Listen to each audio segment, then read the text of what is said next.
been around since Victorian times, and they're a really easy and fun way to animate your drawings. To make your flip books, you'll need some small notebooks, a rubber, a pencil, and you might need a mobile phone. So your flip book is a series of pictures, each one slightly different than the one before, so that when you flick the book and the pictures run together, it looks as though your picture's moving.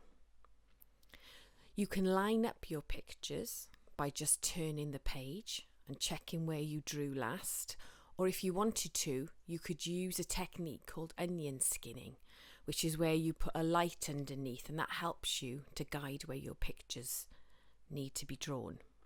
If you wanted to and you didn't have a mobile phone, you could also just hold your paper up to the window. You can add colour and words to your pictures and then give it a flick and watch it all come to life. If you run out of little booklets, you can always make your own. Just get a collection of paper and just clip it together with either a bulldog clip or some paper clips.